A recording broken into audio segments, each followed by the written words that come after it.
নিজের সবটুকু যার জন্য ত্যাগ করেছেন, সেও কিন্তু একদিন বলবি, কেন করেছিলে? আমি কি করতে বলেছিলাম? সমস্ত সমস্যায় তার পাশে থাকার পরেও একদিন শুনতে হবে, আমার সমস্যা আমি মিটিয়ে নিতে পারতাম, তুমি না থাকলেও চলতো। তার সমস্ত হারিয়ে যাওয়া সম্পর্ককে চেষ্টা করে তার কাছে ফিরিয়ে দেওয়ার পরেও আচমকা সে বলবে আপনিই নাকি তাকে একা করে দিতে চান। একটা দিন নিজের মতো চাইলেও ব্যস্ততার অজুহাত এসে দাঁড়াবে প্রাচীরের মতো। আসলে অনুভূতিগুলো মরে গেলে রয়ে যায় শুধু যুক্তি আর তর্কের পাহাড়।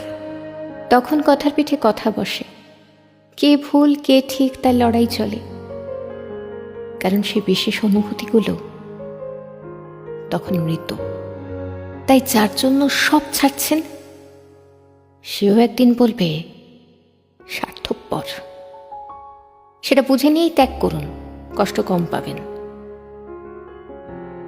কারণ আমরা মুখে যতই বলি এক্সপেকটেশন রাখি না, আসলে ভেতরে ভেতরে কিছু চাওয়া তো রয়ে যায়।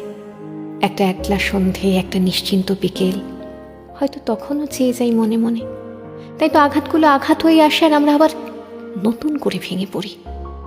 তাই তো মনকে বারংবার বলি চল জটিল হয়ে যায়, কিন্তু অবাধ্য মন তবুও আশা করতে ছাড়ে না। আশা থাকলে আশা ভঙ্গও থাকবে নিশ্চিত। জীবনটা ঠিক পাহাড়ের বাঁকের মতো, অসম্ভব রহস্যময়। আজ যেটাকে নির্ভেজাল ভালোবাসা বলে মনে হচ্ছে,